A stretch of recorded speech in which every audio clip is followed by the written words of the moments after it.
أعوذ بالله من الشيطان الرجيم. ولقد آتينا داود منا فضلا يا جبال أوبي معه والطير وألنا له الحديد أن اعمل سابغات وقدر في السرد واعملوا صالحا إني بما تعملون بصير. ولسليمان الريح غدوها شهر ورواحها شهر وأسلنا له عين القطر ومن الجن من يعمل بين يديه بإذن ربه ومن يزغ منهم عن أمرنا نذقه من عذاب السعير. يعملون له ما يشاء من محاريب وتماثيل وجفان كالجواب وقدور الراسيات. يعملوا آل داود شكرا وقليل من عبادي الشكور. صدق الله العظيم.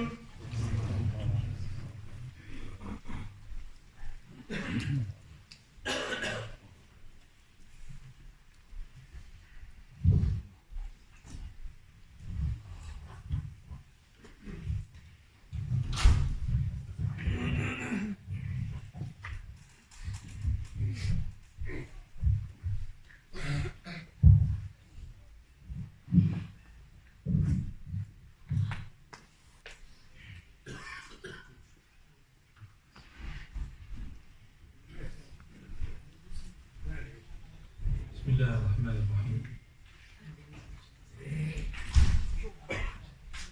الحمد لله رب العالمين، والصلاة والسلام على أشرف الأنبياء والمرسلين سيدنا محمد وعلى آله وأصحابه أجمعين.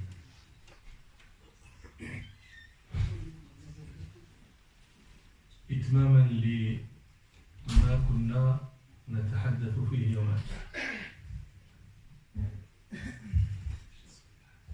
لكن قبل أن أتم أسأل السؤال المعتاد.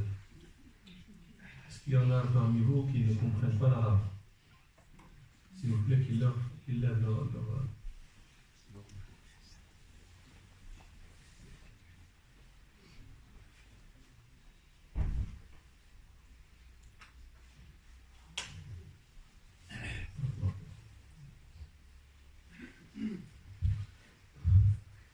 تكلمنا أمس عن مسألة مهمة جدا جدا، وهي استقرار العائلة، استقرار الأسرة.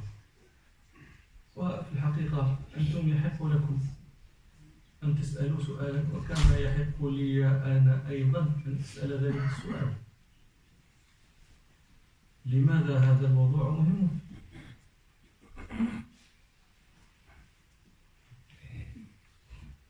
هل يكفي لكونه مهما أن أقول لكم إنه مهم؟ أو يكفي لأن أعده مهما أن تقولوا لي أنتم إنه مهم؟ لكن في الحقيقة هو مهم جدا جدا، لأن القضية لا تتوقف عند الرجل والمرأة فقط،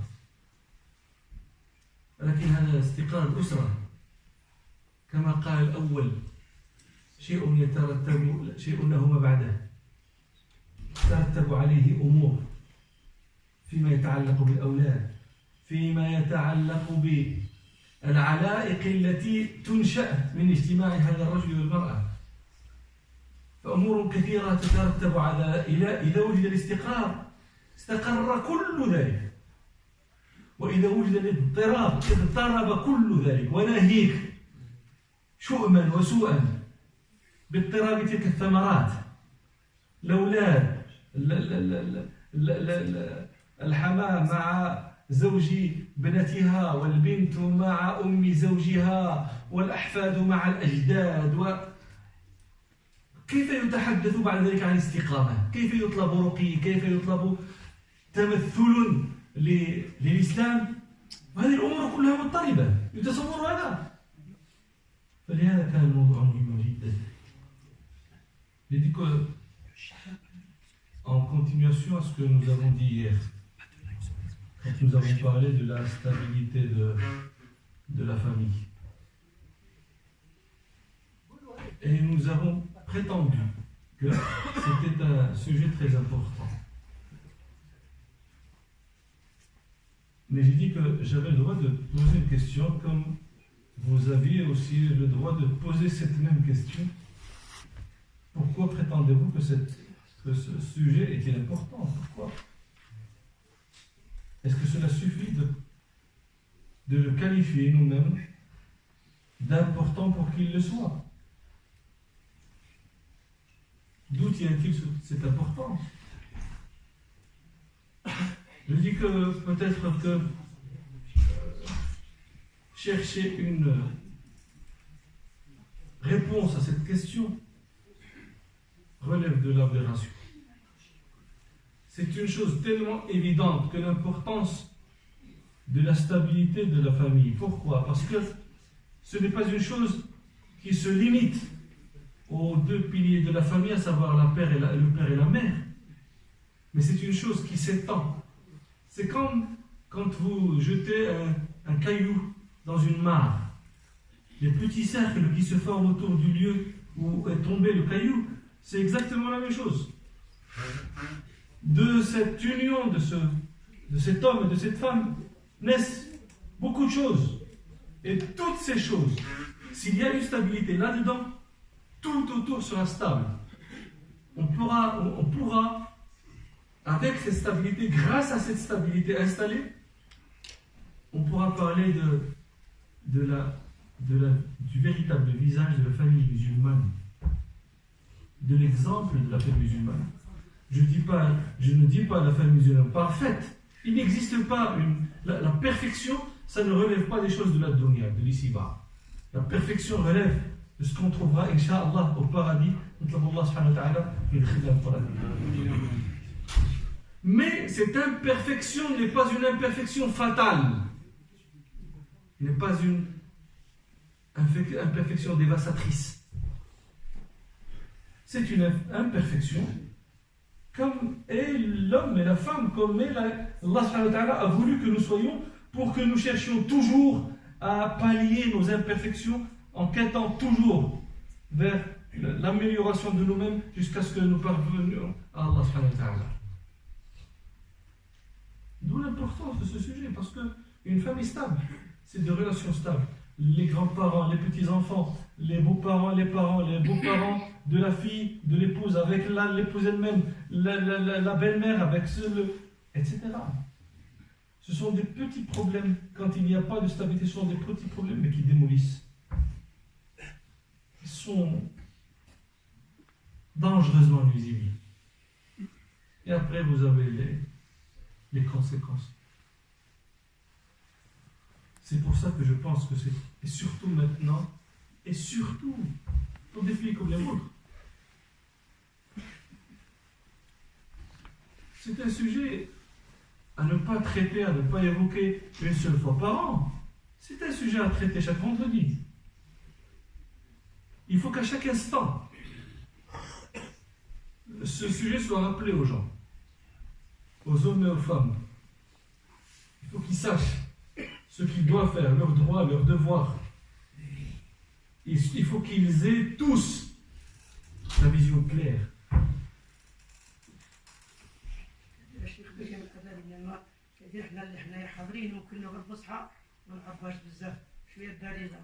يبغيكم سولنا في الحقيقه اللغه الفصحى ما قاريناهاش وما نفهموهاش بزاف قلنا احنا كاين باش نفهموا واخا كلهم انا بالنسبه لي انا ما طلبش مني غير الشلحه ما نعرفش نهضر بها ووديت نتعلمها ولكن ما خلى خوتنا الله غالب. ولكن بغيت نهضر بالدارجه هضرت بها قلت العربيه هذا حنا ما جئت الا انا ما جيت غير باش تفهموا هادشي اللي كاين.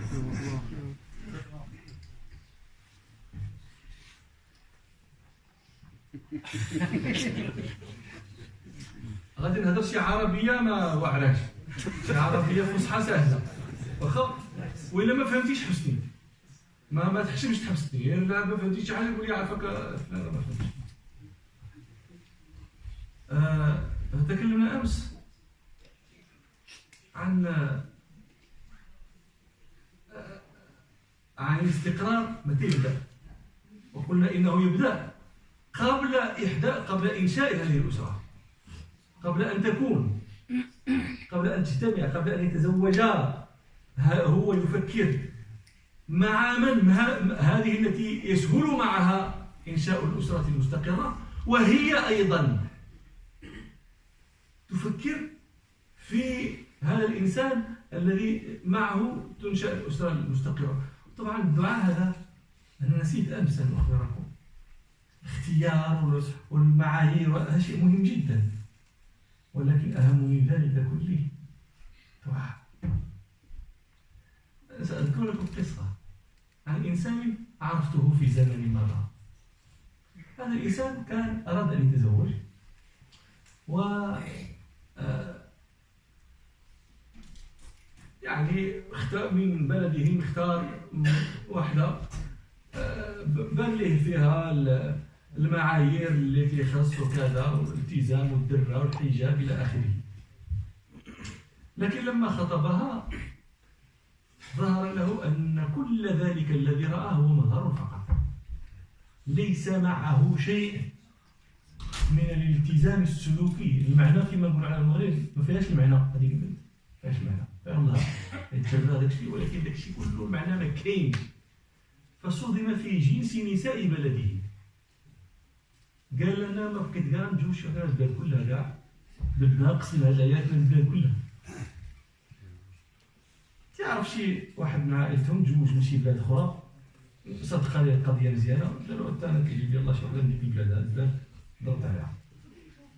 حاولوا معه بكل وسيله، قال لهم قضينا، ولكن ماذا كان يفعل؟ كان يدعو الله.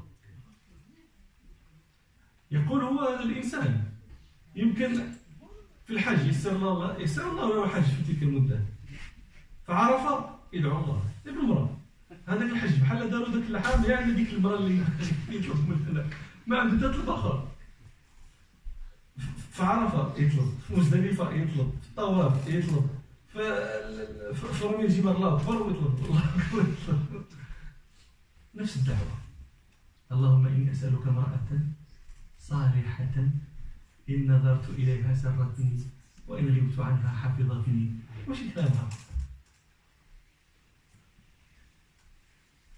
دازت مده تدعي سنين، 3 سنين 4 سنين في السجود، في الصلاه يصلي، ضربوا الفقه بالليل، هذا هو الهم اللي شغله. وطبعا ما تيقلبش على شي وحده في بلادو، هذيك في الدار منهم، هذيك البلاد ما كاين شيء. في مره سياتيه الخبر، خير الناس يهضروا، وغنجبد واحد البنت وغيبداو يتكلموا عليها وتيقولوا اوصاف شروط الراجل اللي بغات هذيك البنت، بغات يكون كذا، بغات كلها شروط استقامه وشروط كذا. هادشي جبدو هو.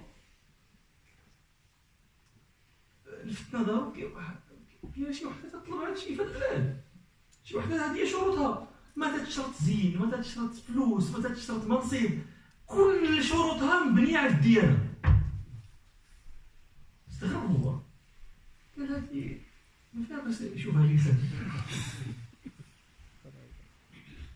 بعد 15 يوم كان عاقد عليها،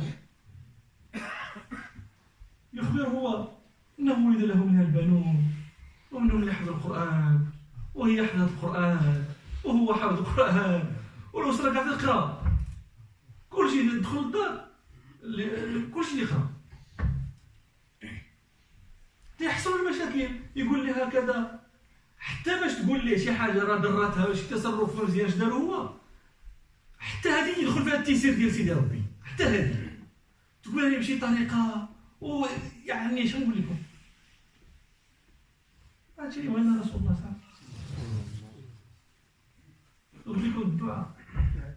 Hier il parlait des critères qu'il fallait que l'homme ait, que la femme ait, mais j'ai oublié d'évoquer une chose très importante, à savoir le dua.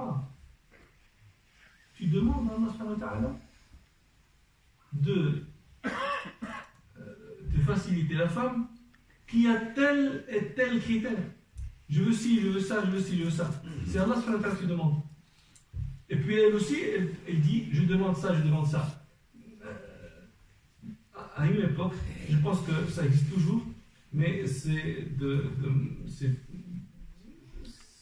n'est plus aussi, ça n'existe plus aussi fréquemment qu'auparavant. Il y avait ce qu'on appelait le khatwa. Khatwa, c'est la femme, c'est un genre de femme qui connaissait les gens.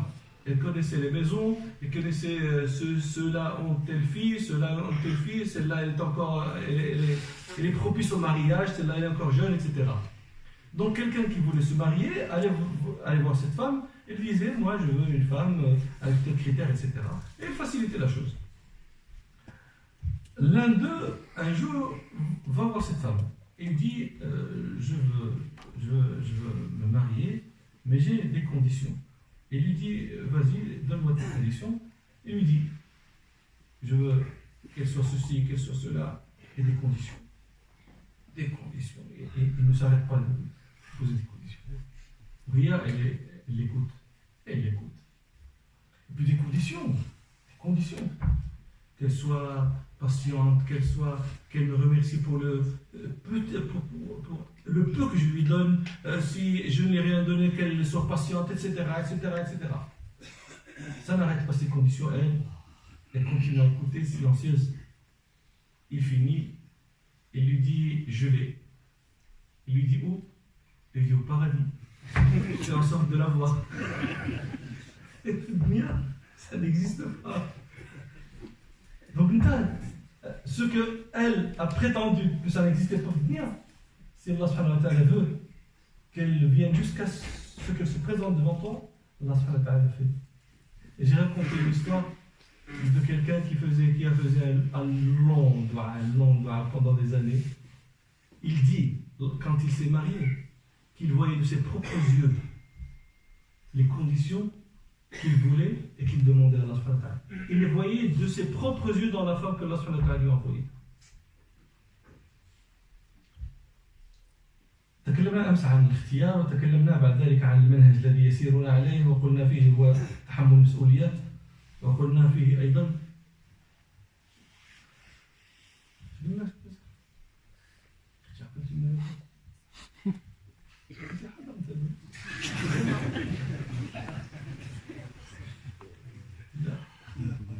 هذا هو الكلمة وبعد المسؤولية لا تعاون مع العبادة. بذكر الحديث رحم الله رجلا قام من الليل فصلى وأيقظ امرأته فصلت فإن أبت نضح في وجهها بالماء وأنتم ترجمتوا عليه بإكلابوسي عاقلين. اليوم نزيد شيئين يعقلوا هذه المرة: تحمل المسؤولية والمعاونة، تعاون على العبادة. هذه التعاون على العبادة هذا شيء مهم جدا جدا جدا جدا. لا يتصور أنني أنا أعمل وبعد ذلك أخرج وأجلس مع الأصدقاء ونمشيو ناكلوا هنا ونجلسوا هنا ونضحكوا هنا ونقصروا ومن نرجع للمرأة نسأل الدار واش صلوا، واش حفظوا، واش عرضوا، واش حكوا سنانهم، واش داروا، واش هي هذه؟ كون جبتيها عبد مشرط الحناك تتقول له لا عبد مشرط الحناك خليك ترتاح عليه شويه. فلا بد من تعب، لا بد من. النبي صلى الله عليه وسلم اختصفه عائشة بأنه كان في حاجة أهل بيته التعاون مع العبادة. ومن العبادات هي تربية هؤلاء الصغار وفق ما يرضي الله سبحانه ويرضي رسوله صلى الله عليه وسلم. الشيء الثالث هو وهو من الأمور المهمة جدا للاستقرار، وهو تحسين الخلق مع الأهل، أن يعامل الرجل أهله بخلق حسن، وأن تعامل المرأة زوجها بخلق حسن. يا إخواني هذا شيء هل منطقي أنه أنا إذا يجي عندي الضيف أكلمه جلس سيدي مرحبا مولاي كذا، ولا مرتي تجي عندها صاحبتها جلسي لالا مرحبا بلالا كذا لالا، وبنتي تجي تهضر مع راجلها أجيها هي، والراجل يقول لها فين مشيتيها هي فين غادية هذيك. الأقرب أولى بلطفك من الغريب. إذا كنت تبسط توطئ جناحك للغريب فالأقرب أولى بذلك منه، فيحتاج منك ذلك وزيادة. روى الترمذي في السنن عن أبي هريرة رضي الله عنه أن رسول الله صلى الله عليه وسلم قال خيركم لأهله وأنا خيركم لأهلي. واش باقي محتاجين لشي حاجة مرادي؟ ولكنك رجل كذاب، ولكنك امرأة كذابة تتجملون بما ليس فيكما. عند براني تبين لي راك مؤدب وراك مصواب وراك ما عرفت شنو، والدخلاني اللي معك عطيه السهر. كيف بغيت الاستقرار؟ سمعتي النبي صلى الله عليه وسلم يقول خيركم لأهله وأنا خيركم لأهلي. إيوا أنت تقتدي بالنبي صلى الله عليه وسلم، عندك شي حد آخر تقتدي به؟ عندك شي قدوة أخرى؟ لقد كان لكم في رسول الله أسوة حسنة لمن كان يرجو الله واليوم الآخر. إذا كنت ممن يرجون الله واليوم الآخر فها هو قدوتك. وقدوتك صلى الله عليه وسلم يقول خيركم لأهله. هي يجب أن تكون خير الناس لي، وأنا يجب أن أكون خير الناس لها. ورسول الله صلى الله عليه وسلم كان خير الناس لأهله، وأزواجه كانوا خير الأزواج للنبي صلى الله عليه وسلم أزواجه. La troisième chose, hier nous avons parlé, après le choix, nous avons parlé de la responsabilisation, prendre ses responsabilités. La deuxième chose dont nous avons parlé, c'est l'entraide. Et la troisième chose dont nous parlons aujourd'hui, c'est le fait de se comporter avec un husn al-khuluq, avec la bonne éthique. Avec la bonne éthique. Le prophète sallallahu alayhi wa sallam, qui est notre exemple, c'est l'exemple que Allah subhanahu wa ta'ala a dressé à quiconque veut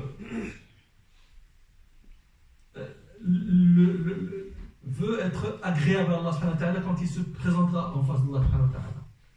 C'est l'exemple à suivre. Et cet exemple qui notre prophète sallallahu alayhi wa sallam a dit dans le hadith rapporté par Tirmidhi, le meilleur d'entre vous est celui qui a le meilleur comportement envers sa famille. Le meilleur d'entre vous est celui qui est le meilleur d'entre vous pour sa famille. Et je suis le meilleur d'entre vous pour ma famille. Un jour, il y avait une femme à Rabat qui parlait à propos de son mari. Ce n'était pas un récent mariage, mais ils avaient, ça faisait belle lurette qu'ils étaient mariés. Comment elle parlait? La première chose qu'elle a dit, la femme, elle a dit, moi je pense que mon mari sera parmi les premiers à entrer au paradis.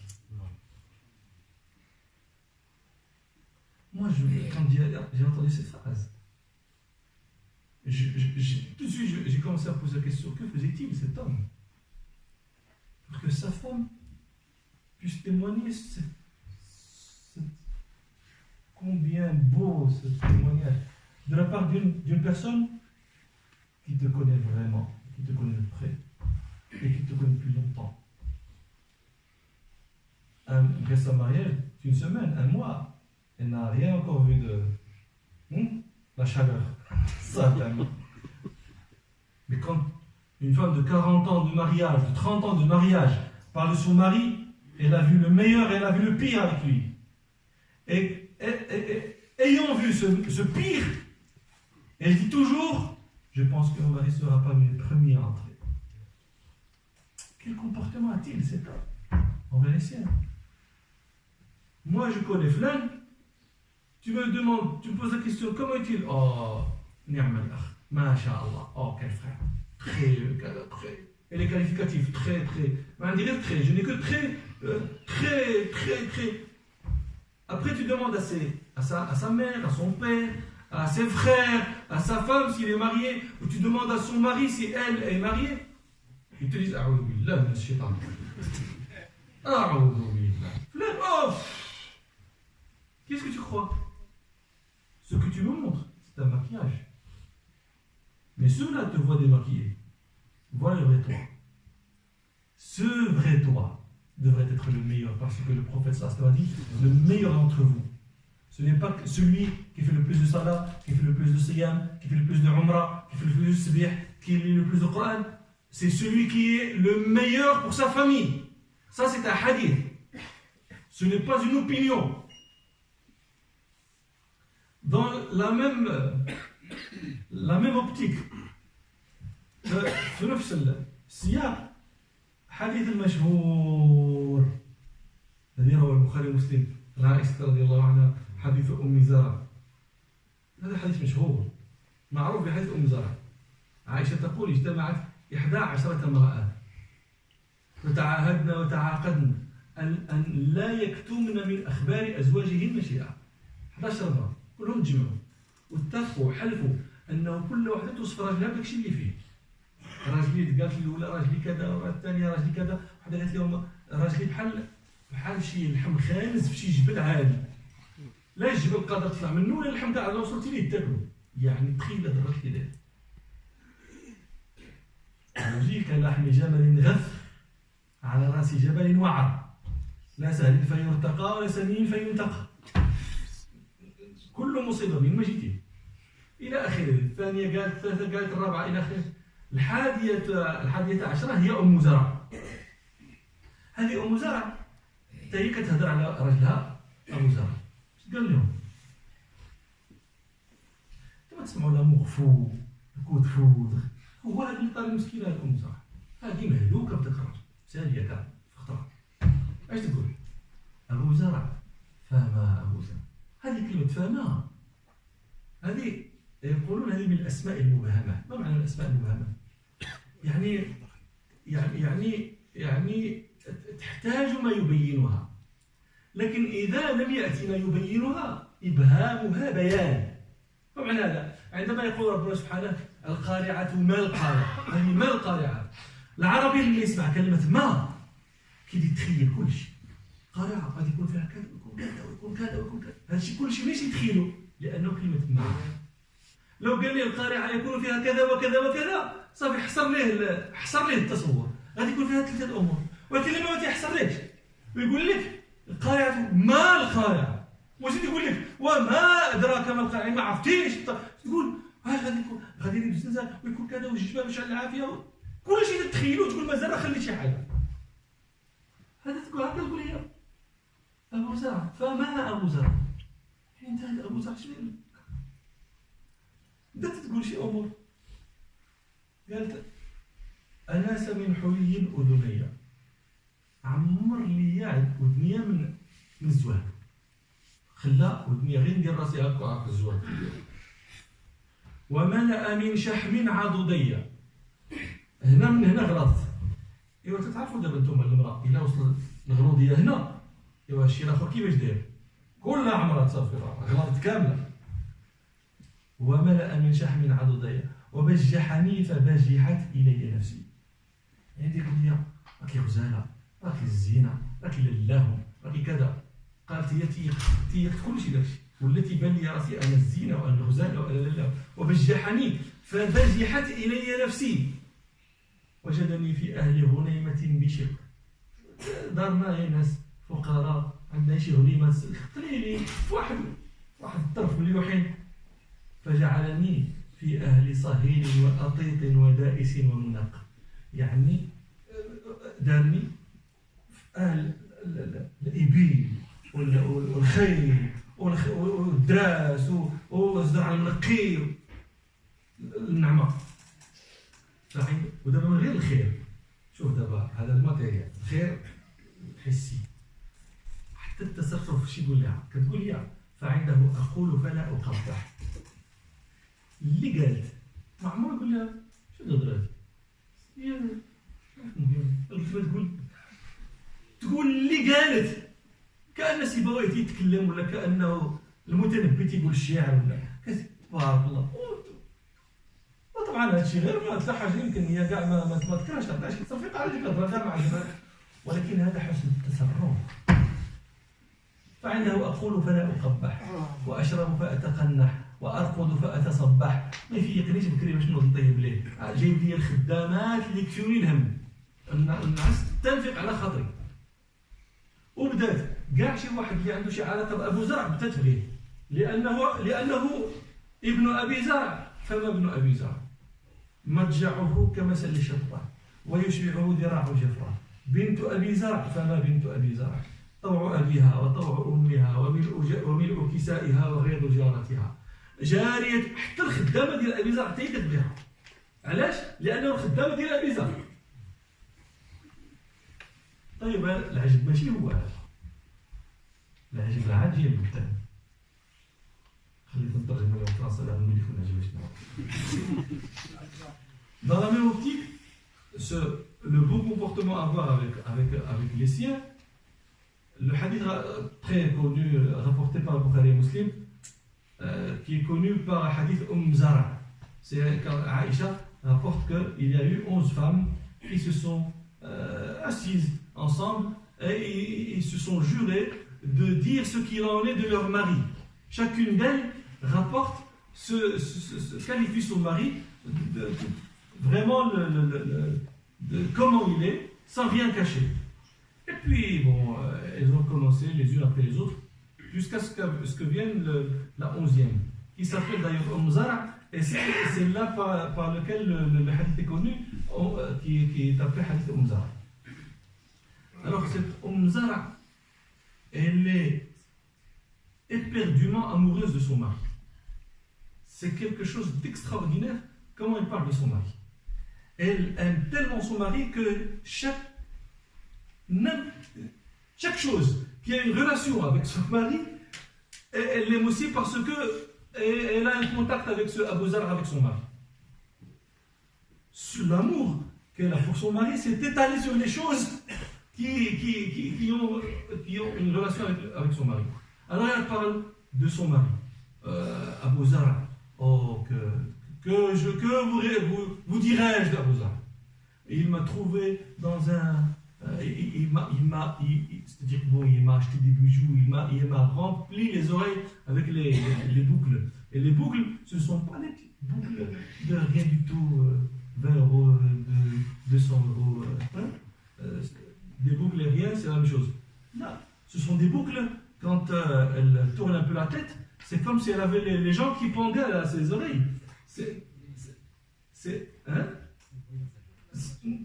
D'ailleurs, le mot en arabe c'est anasa min huliyin.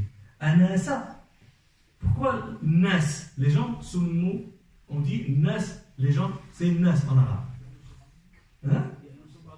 لا لا لا هذا من النوس. الناس ينوس نوسا وتحرك. ناس c'est-à-dire bouger. Et donc nas, ce mot-là en arabe s'appelle nas, les gens, parce que quand tu vois le groupe de gens, les gens là, tu vois une masse de gens qui bougent. Donc ce nas, c'est parce qu'il fait le nous, qui est le haraka, qui est le mouvement. Donc elle, je te dis, un nasa, il a fait bouger mes oreilles tellement elles étaient lourdes par les boucliers qui pendaient, par les boucles qui pendaient à mes oreilles. Et donc pour que tu comprennes, si il a fait aussi des oreilles, qu'a fait-il du cou, des poignets, des chevilles, etc. Et puis il m'a donné à manger, il m'a fait ci, il m'a fait ça. J'étais dans une petite famille qui n'avait rien du tout. Il m'a vendu dans une grande fortune, dans une famille très fortunée, etc. Et ce n'est pas uniquement le bien matériel dont elle parle aussi de sa courtoisie, de son je trouvais un mot, il n'y a pas de mot. Voilà, je ne le trouve pas. C'est-à-dire qu'il a un comportement avec elle, mais tellement plein de grâce, ce comportement. Et elle fait la remarque. Chez lui, je dis, jamais il ne me dit que ce qu'elle-même dit est futile, n'a aucune utilité, n'a aucune importance. Elle dit, chez lui, je dis, jamais il ne médit. Ce que tu dis n'a aucune importance. Ce que tu dis. Mais est-ce qu'elle-même sait pertinemment que parmi les choses qu'elle dit, il y en a qui n'ont aucune importance. Et pourtant, jamais cela ne lui jute à la face. Jamais. C'est un mariage, c'est une vie à la quotidienne, le jour et la nuit. Jamais il lui dit une chose pareille. Et puis elle a commencé à vanter. Elle aime Abou Zar, elle aime le fils d'Abou Zar, elle aime la fille d'Abou Zar, elle aime la domestique d'Abou Zar. Tout ça parce que c'est Abou Zar. En petit garçon, en petite fille, c'est Abou Zar, c'est la domestique d'Abou Zar. Mais ce qui est étonnant, ce n'est pas comment elle parle d'Abou Zar, mais ce qui va être dit après, ce que nous allons comprendre de ce hadith après, c'est ce qui est indéfiniment étonnant. قالت هي خرج أبو زرع والأوطاب تمخض. أوطاب هذا الشكوى كيمخضوا فيها الماء. قالت فرأى امرأة معها ولدين لها كالفهدين. الله هذا شي وليدات هكا زينين تيلعبوا وحده ولدها يلعبان من تحت خصرها برمانتين فطلقني ونكحها.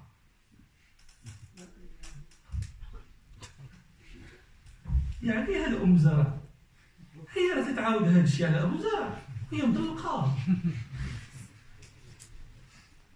هذا راه دير لها شي بكره شي حاجه. واش عمركم نتوما شفتوا شي مرأة طلقها الراجل؟ وعلاش طلقك لالا؟ لانه خرج وبانت ليه وحده احسن مني. هادشي علاش طلقها. قد خرج فرأى امرأة معها ولدين لها كالفهدين يلعبان من تحت خصرها، يعني حتى الفورمات ديالها فطلقني ونكحها. لم يطلقها أم زرع لنقص في دينها ولا لجمالها ولا لأنه يعتب عليها، ما عنده حتى شي مشكل، غير عجبته هذيك وطلقها هذيك. عمركم شفتوا شي مرة مازال طلقها إلا هي تقول لك اودي أنا في الحق ما كنتش كنتصنت، ولا أنا ما كنتش مزيانة، ولا أنا كنت قبيحة، ولا أنا كنت نتخاصم مع مو. كتقول أنا كنت دايرة شي حاجة تتساهل، وكتقول أنا كنت مزيانة معاه. شاف واحد المرة أخرى طلقني باقي غتحملوه. وما كرهتش تاكلوه تخززوه تعرضوه. واش انا تنزيد فيه؟ انا كنظن هذا هو التصرف الطبيعي ولا لا؟ ولا انتم ما تعرفوش واقيلا خصني نسولها. فهي حال كونها مطلقة بسبب أن رأى امرأة أخرى، في هذه الحالة كتتكلم على أبو زرع بهذا الشيء. في هذه الحالة إذا كيف كان تصرف أبي زرع؟ كيف كان خلق أبي زرع؟ هذا الخلق الذي رغم أنه أساء إليها بأن طلقها لأجل أنه رأى امرأة أحسن منها، هذا السوء لم يمحو ذلك الإحسان المتقدم. تعرفون الله خرج وطلع رسول الله صلى الله عليه وسلم قال لعائشة: لقد كنت لك كأبي زرع لأم زرع. هذه في رواية خارج الصحيح، أنا أروي رواية صحيحة. لقد كنت لك كأبي زرع لأم زرع.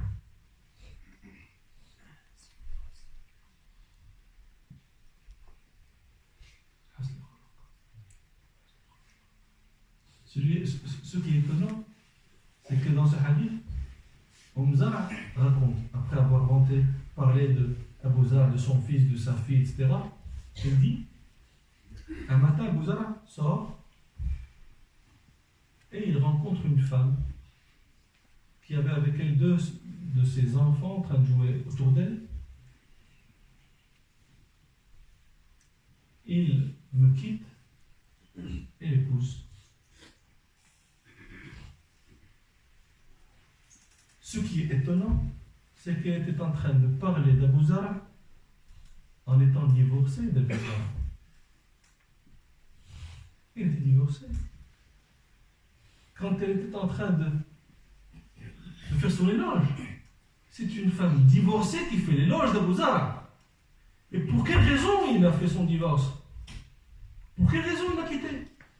Pas parce qu'elle faisait quelque chose de mal, pas parce qu'elle n'était pas convenable, mais uniquement parce qu'il a vu une femme qui lui a plu plus que sa femme Hamza.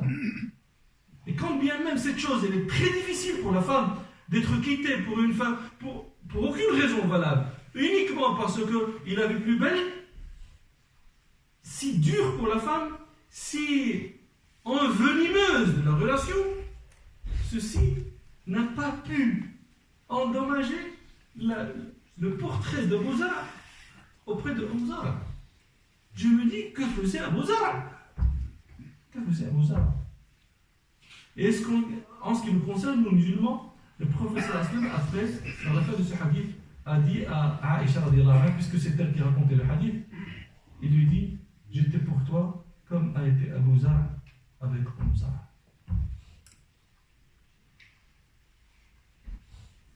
Le bon comportement, la politique.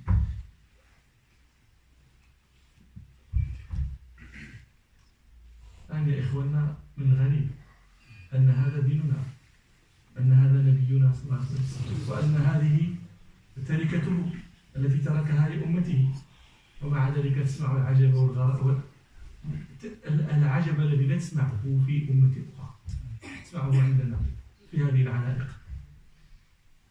هذا الشيء ما نقدرش نترجمه في الحروس اللي تفهم عربية تاع.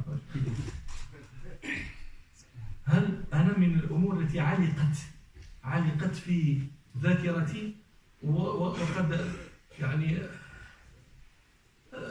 أظن أنه مر عليها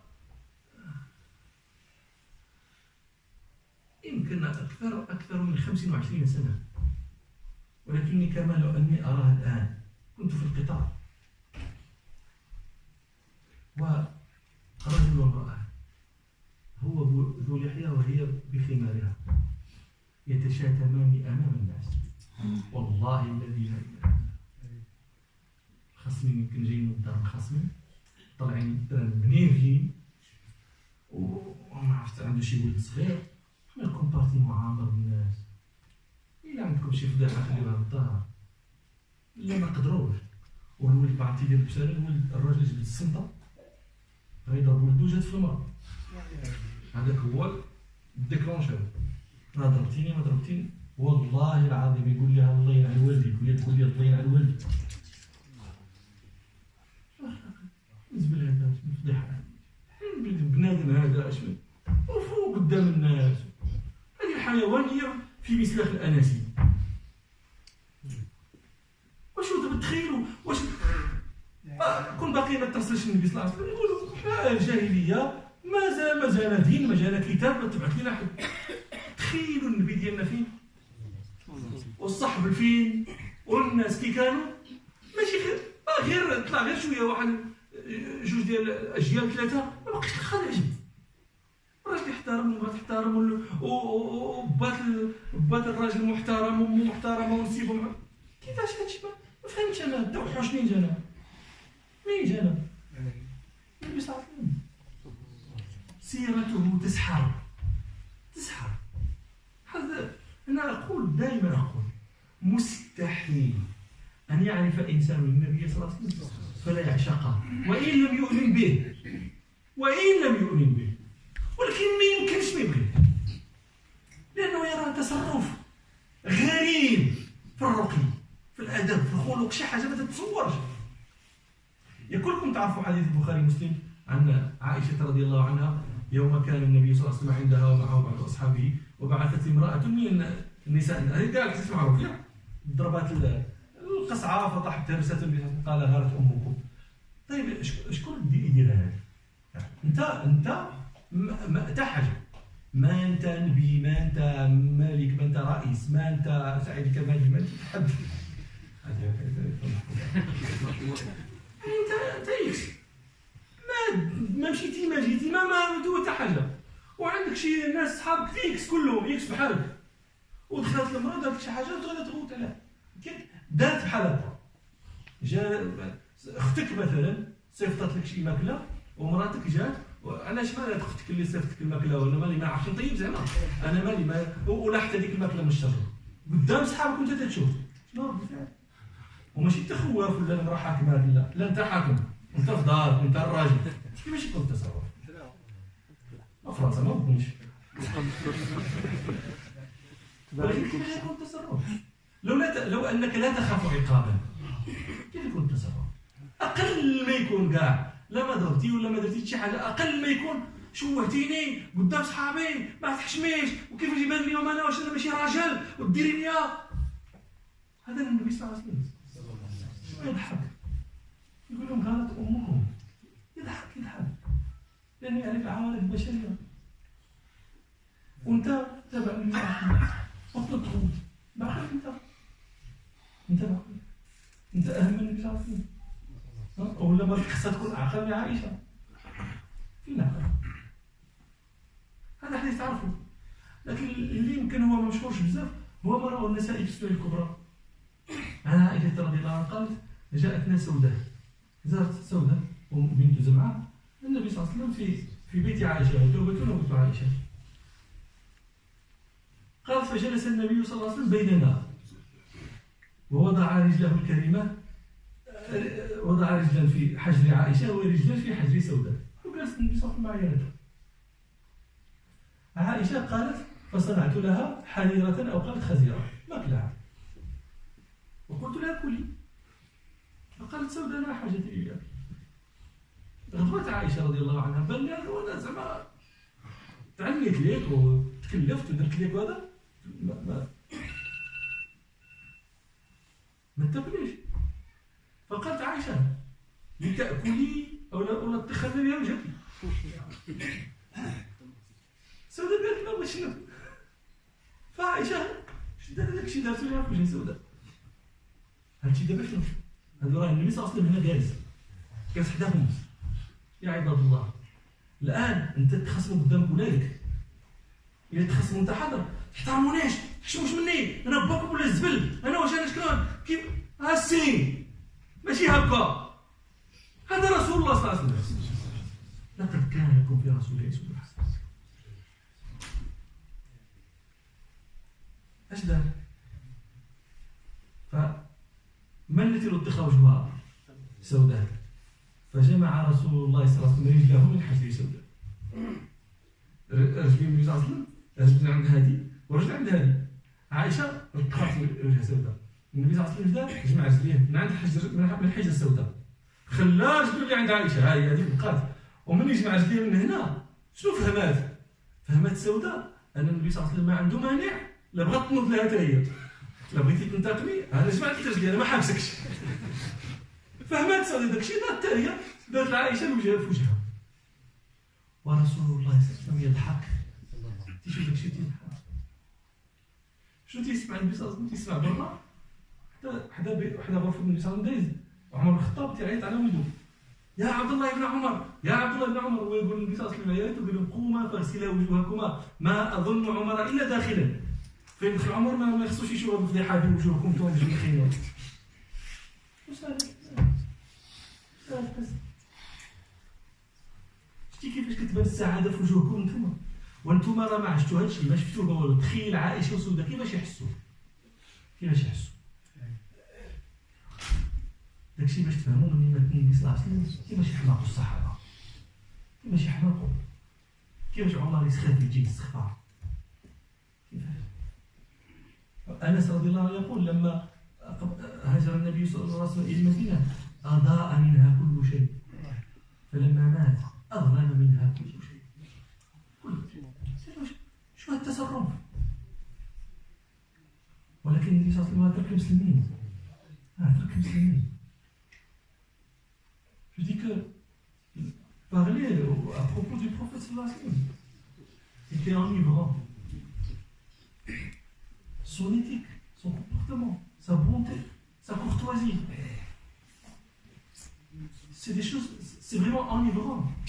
À la limite, on se dit, est-ce que cela est possible? Que cela provienne de la part d'un humain? Et pourtant, le Nabi sallallahu alayhi wa sallam, c'est un humain. Dit, je suis un humain comme vous. La seule différence, me vient la révélation. Donc ce que je fais, vous pouvez le faire, qui relève de l'humanité. Le hadith rapporté par le Bukhari Muslim, dans lequel le professeur sallallahu alayhi wa sallam était à la maison de Aïcha, et puis l'une de ses épouses lui envoie de la nourriture dans une...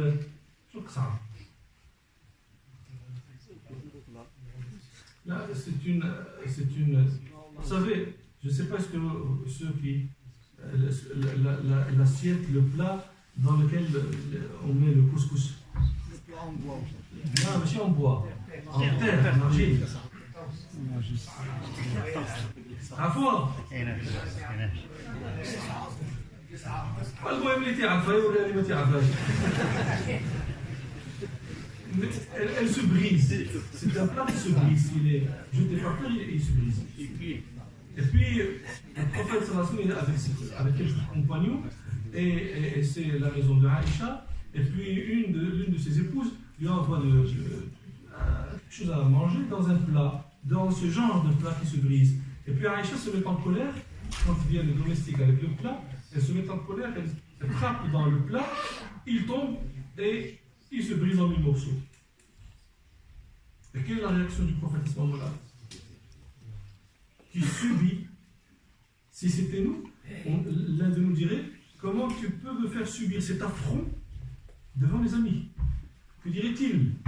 Est-ce que je ne suis pas dans un monologue? Le professeur a ri. Il a ri. Et il a dit à ses compagnons, Rarat Omoko, votre mère a été jalouse. C'est un effet de jalousie. Et puis il ordonne au domestique de rester à sa place. Il ordonne à Aïcha d'apporter une assiette comme celle qu'elle a brisée. Et puis il la donne au domestique pour qu'il rapporte avec lui l'assiette, celle d'Aïcha qui était chez elle, et puis celle qui était brisée, qu'elle la garde à Aïcha chez elle. En riant. En riant. Voici notre exemple, le prophète. Ce que je vous ai dit, la bonne éthique à avoir avec les siens. Comment est-ce qu'Aïcha parlerait du prophète quand elle parlera de son mari? Pas du prophète, mais du mari. Comment elle le qualifierait-elle? Comment elle le décrirait-elle? Dans un autre hadith, rapporté par Nasa'i dans son al-Kubra, Aïcha dit que le prophète sallallahu alayhi wa sallam était chez elle, et puis Saouda vient, une autre épouse du prophète sallallahu alayhi wa sallam, vient lui rendre visite. Rendre visite à Aïcha et le prophète sallallahu alayhi wa sallam. Le prophète sallallahu alayhi wa sallam s'assied avec ses deux épouses en mettant une jambe sur les jambes de l'une et puis l'autre jambe sur les jambes de l'autre.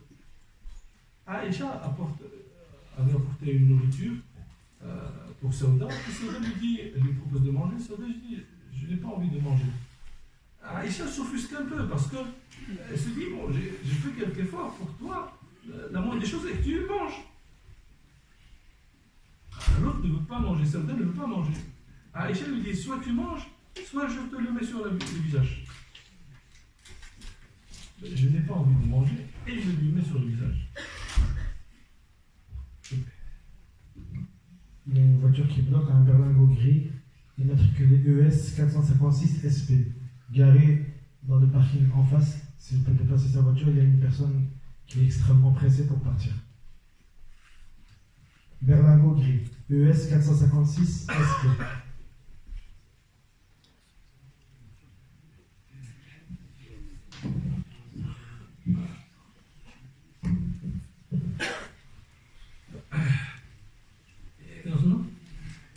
son visage. Elle l'a mis sur son visage. Alors, ceci se passe devant le prophète sallallahu alayhi wa sallam. Savez-vous,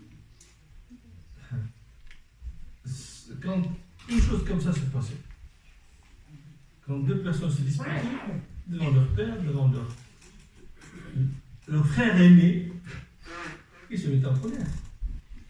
Il leur disait, vous n'avez aucun respect pour moi, comment osez-vous vous battre devant moi, comment osez-vous vous insulter devant moi? Eux, ils s'insultent. Oui, c'est vrai, c'est un manque de considération envers lui. Mais c'est quoi la méthode propice pour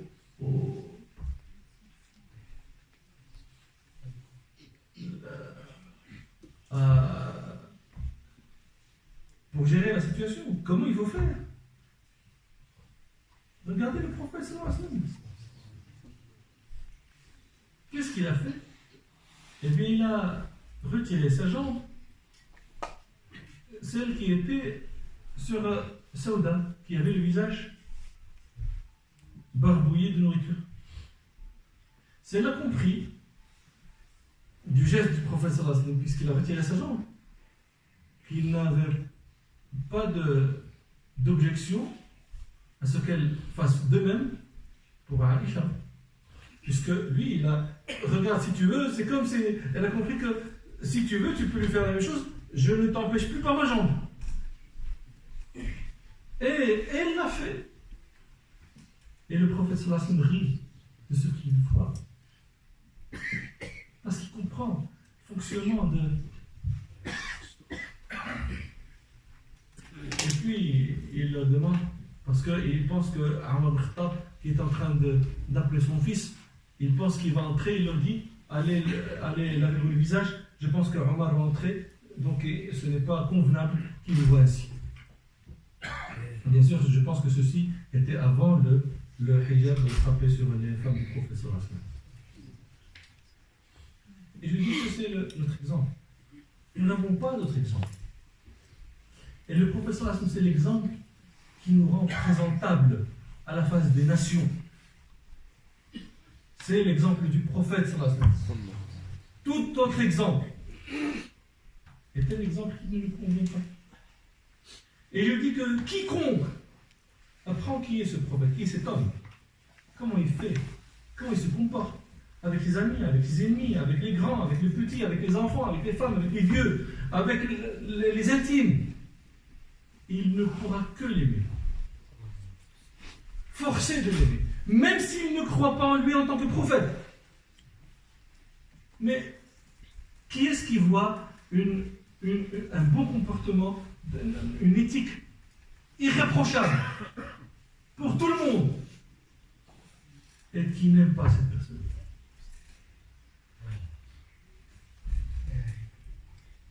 وآخر شيء هو الوفاء. طبعا الوفاء في إعطاء الحقوق كما تحب أن يوفى لك في أخذ حقوقك. ربنا سبحانه يقول ويل للمطففين الذين إذا اكتالوا على الناس يستوفون وإذا كالوهم أو وزنهم يخسرون. قال مالك في الموطأ ويقال لكل شيء وفاء وتطفيف، ليس في الميزان فقط، في كل شيء. إذا أعطيت تنقص وتخسر، وإذا أخذت وفيت وزدت. في كل شيء وفاء وتطفيف. فأنت تريد من أهلك أن يعطوك حقوقك موفرة، وفي حقوقك أنت الواجبة لك عليه لهم عليك تبخس وتخسر وتطفي. هذا شيء لا يكون معه استقرار. La dernière chose, c'est le wafa. Hein?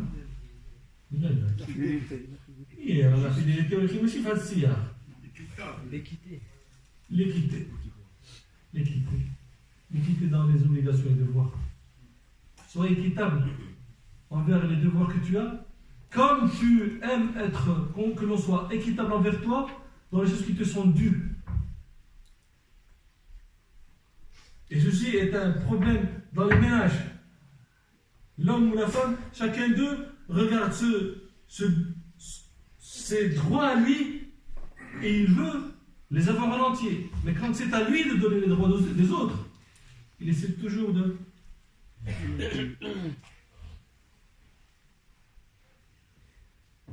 Alhamdulillah Rabbil Alamin.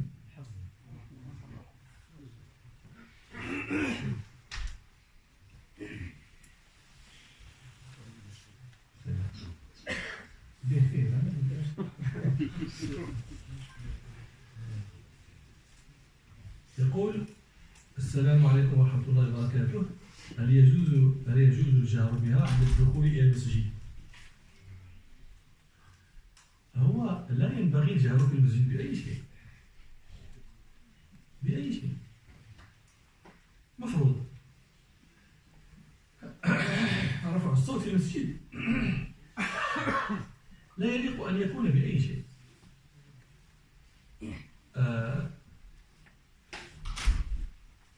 النبي صلى الله عليه وسلم خرج مرة والصحابة بعضهم يجهر على بعض بالقرآن فنهاهم عن الجهر بالقرآن. وسئل مالك عن رفع الصوت بالعلم في المسجد فقال أعلم ورفع الصوت كيف يجتمعان؟ لكن السؤال هل يجوز أن أسلم عند دخول المسجد على الناس؟ ما تحتاج ترفع حيت ماشي ضروري تسمع الحيوط والسواري والسقف والعيالات والفراخ اللي فوق السطح ماشي ضروري كاع عند الناس يسمعوا. إلا سلمت يسمع غير الصف الأخرين كافي وليس واجبا. يجوز لك تقول السلام عليكم يسمعوك سيردون السلام عليكم. ما يقولوش طبعا وعليكم السلام كي يمدوا يدهم هكذا. ما حكم شراء الذهب بالبطاقة البنكية؟ ويقطع كل شيء هو ديما تنساو في الأسئلة تنساو فرنساوي يقولوا هكذا ما هذا اللي دازنا هاد الكاميرات ولا ماشي هاد الكاميرات.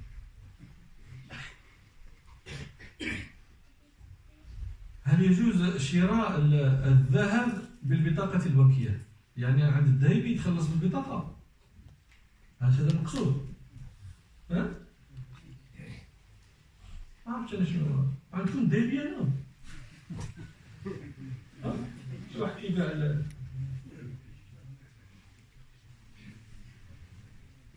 بحال عندنا في المغرب كيفاش ذهبية بغيتي تشري زواج لمراتك كيف دير بيجوتري شنو هو الذهبي؟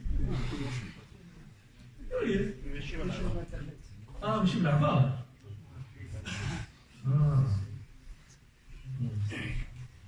اي واحد دابا تيقصد الله علم. المهم خصو يفسر ديال ما حكمو شراء الذهب خصو يفسر السؤال ديالو وسؤال ما فسرش.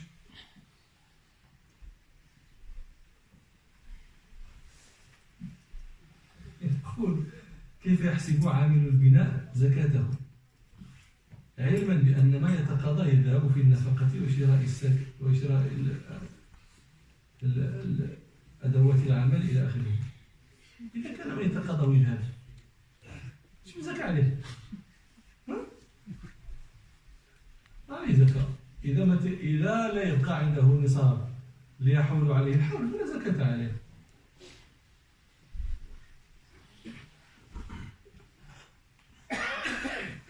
ماذا أفعل إذا دخل وقت الصبح أو أي صلاة أخرى وأنا في الطريق السريع أو في القطار علما بأن وقت خروج الصبح يكون قبل وصولي من سفري؟ Qu'est-ce que je fais si vient l'heure du subh ou de n'importe quelle autre prière et je suis sur l'autoroute ou dans le train, sachant que le subh, le temps du subh sortira avant que je n'arrive à destination. Bon, pour l'affaire du train, en avion, si tu es toujours dans le train ou dans l'avion, depuis que la prière entre, jusqu'à ce que la prière sorte, le temps de la prière, à savoir, parce que tu es voyageur, jusqu'à ce que le temps du voyageur, de la prière du voyageur sorte. C'est-à-dire que tu prends le train avant Salat Dhuhr, ou tu prends l'avion avant Salat Dhuhr, et tu arrives après Salat al-Maghrib. À ce moment-là, le Dhuhr et l'Asr te rattraperont dans le train. Donc à ce moment-là, tu fais ta prière dans le train. Tu fais ta prière dans le train, dans l'avion, dans l'autobus, etc. Mais tu essaies de faire tout ce qu'il faut faire. C'est-à-dire il faut que tu fasses le qiyam, le recours, le sujoud. Il faut que tu fasses la prière comme elle se fait, dans la mesure de ton possible. Si tu ne peux pas faire de recours et de sujoud, ben tu ne fais pas de recours et de sujoud, mais tu fais le qiyam. Parce que dans le salat, il y a des actions de la salat qui sont arcanes. Oh. Elles doivent être accomplies, c'est faux. C'est arcane. Il y a des sunan, il y a des fada'il. Ces sunan, si tu ne fais pas les sunan, tu fais les deux sajdatin sahl. Mais c'est fada'il. Quiconque peut faire rukn et ne le fait pas, sa salat est batela, est nulle. Quiconque peut faire le rukn, peut faire le qiyam, mais ne le fait pas, sa salat n'est pas valide. Peut faire recours, peut faire sujoud, mais ne le fait pas, sa salat n'est pas valide. Mais si tu ne peux pas, ben tu fais ce que tu peux, ce que tu ne peux pas, tu ne le fais pas. Tu peux faire une partie des foroud et une autre partie tu ne peux pas, tu fais ce que tu peux, ce que tu ne peux pas, tu ne fais pas. Tu ne peux faire aucun fard, ni qiyam, ni recours, ni sujoud, ni rien, mais tu le fais quand tu peux. Comprenez? Mais parfois, qu'est-ce qui se passe? Je ne peux pas faire sujoud, je fais toute la salade assis. Ma salade, elle est nulle. Elle n'est pas valide. Pourquoi? Parce que je n'ai pas fait des arcanes que je pourrais faire. واضح الكلام؟ جاوبنا غير بالفرنسية، لا ما جاوبنا بالعربية.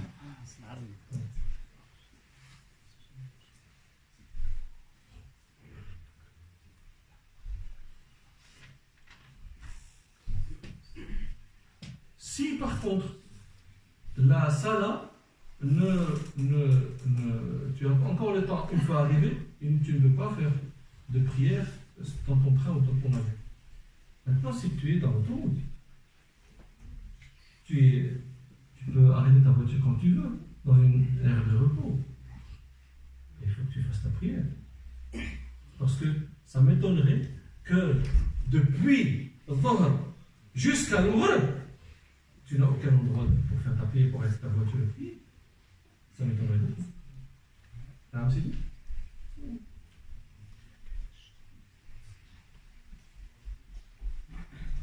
أخي توفي أخونا.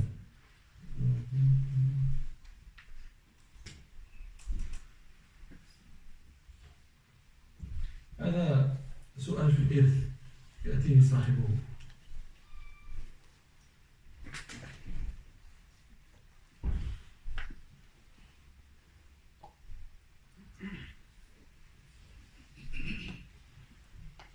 Je me déplace 5 fois par semaine pour aller travailler et je parcours une distance de plus de 100 km pour rejoindre mon lieu de travail. Suis-je concerné par la prière du voyageur? Oui. Si oui, puis-je raccourcir la prière et faire le Dhuhr et le Asr de ma révolution avec l'Aïcha? Oui. Puisque tu es voyageur, donc tu peux faire ce que fait le voyageur, même si tu le fais ton voyage 7 fois par semaine.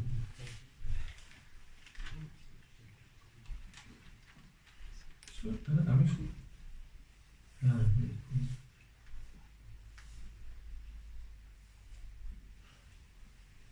أنا أعمل من 8 صباحا إلى 6 مساء وأسأل عن كيف أصلي في العمل. هل أصلي في مكتبي جالسا أو هل يمكنني أن أصلي وأنا واقف؟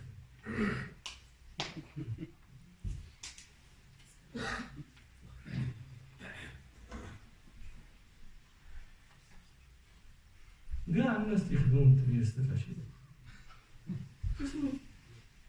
تسحب لكم أمور عجيبة عندكم.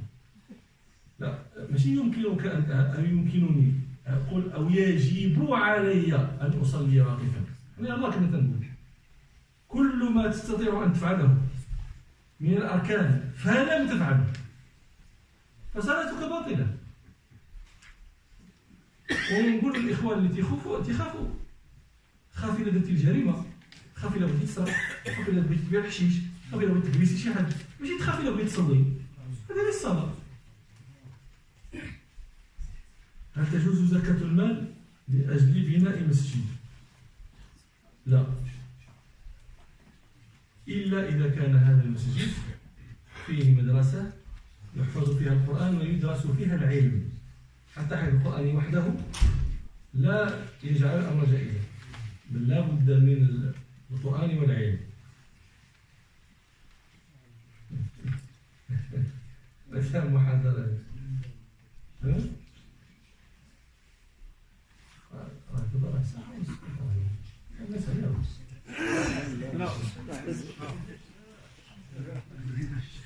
ايه فين نروح؟ انا بغيت نروح.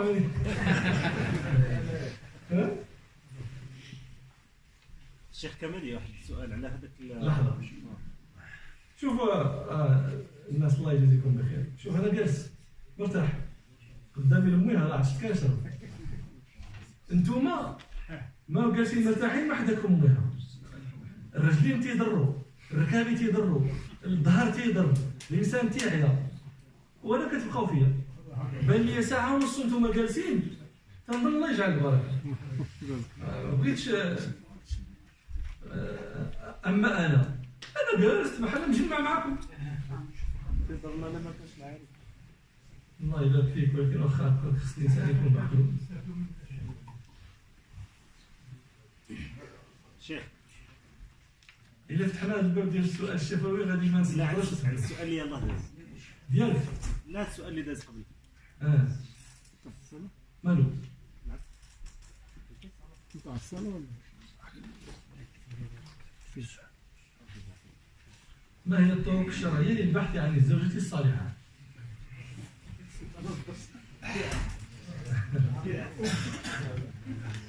الطرق الشرعية للبحث عن الزوجة الصالحة هي أن تبحث عن الأسرة الصالحة. هذه الأسرة الصالحة كتقول راه عندها هذوك راه أمها باها خوتها كذا إلى آخره، وتسول عليها وغادي تستغفر الله وغادي خصك الشروط ديالك. أنا بغيتها تكون كذا كذا، ماشي الشروط ديال هذاك اللي قالت ليه في الجنة، شروط معقولة وحتى هي راه تشرط عليك. قالك شي واحد ما تجوش، ما عمرو تجوج، سولوه قال له علاش ما تجوجتيش؟ قال لهم في الحقيقة بقيت عمري كله تنقلب على المرأة المناسبة، مني لقيتها ما لقاتش فيا الرجل المناسب. لأن أنت دابا تسحب لك راه المسألة دايرة غير عليك بوحدك. كيفاش تدير أنا نقلب وهذيك اللي الفوق مسكينة الثانية تسحب كاين أنت اللي كاين ولا؟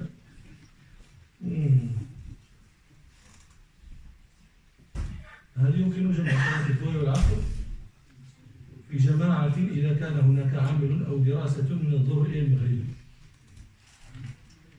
الجمع هذه رخصة تكون على سبيل الاستثناء، على سبيل القلة. أما أن تكون هذه الرخصة دائما لأنك دائما في العمل هذا لا يصلح، بل يجب أن تبحث لنفسك عن حل.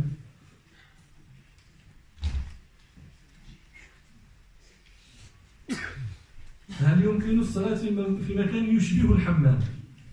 ما فهمتش أنا يشبه الحمام. شنو معنى يشبه؟ يشبهه فاش زعما؟ ما فهمتش أنا مكان يشبه الحمام. هذا يشبه ما فهمتش شنو هي اللي حاجة اللي كتشبه الحمام. واش الصلاة كتشبه الحمام؟ الناس يشبه.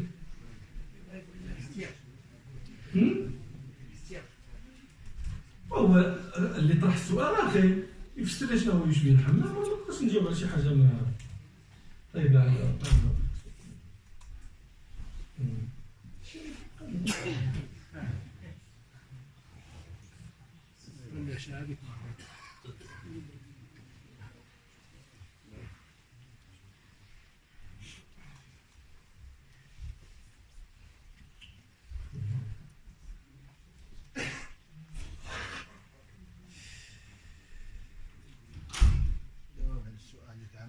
mon mari ne va pas à la mosquée. Comment de motiver? En ne tirant pas les oreilles. En faisant le dua. En lui faisant de temps en temps le conseil. De temps en temps. Pas à chaque fois. Pas à chaque salat. De temps en temps, un conseil, mais un conseil léger, mais en faisant le dua. طيب نختم بهذا السؤال عن دور المسلم في حياة المسلم.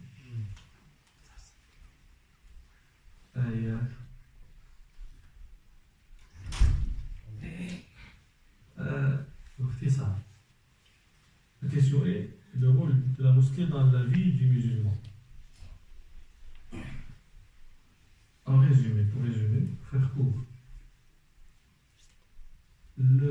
la mosquée pour vous, les gens qui vivaient dans ces pays,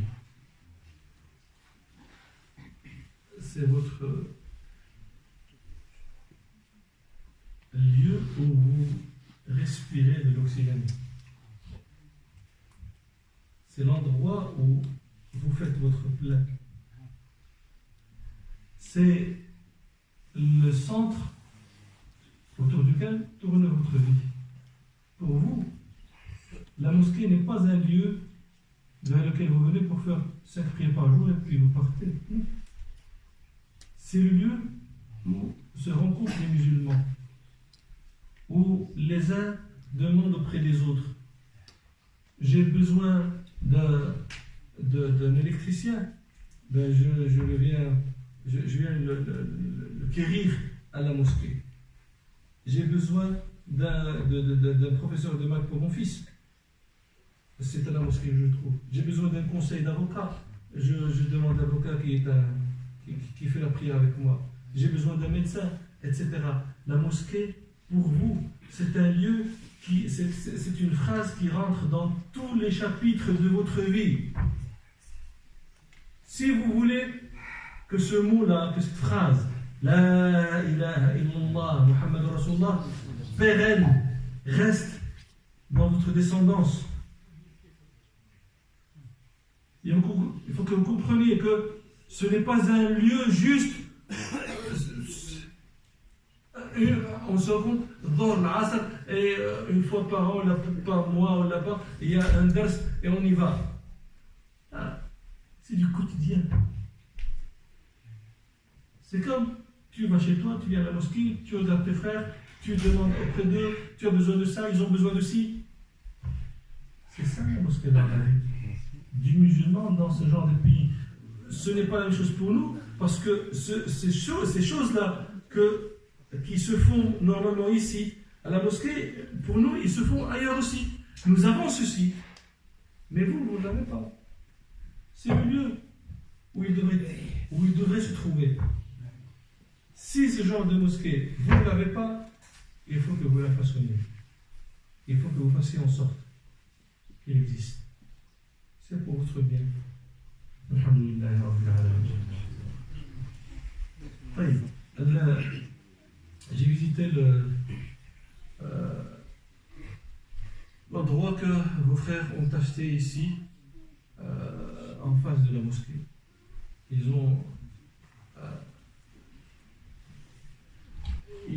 en font une annexe de la mosquée, un parking, des maisons à louer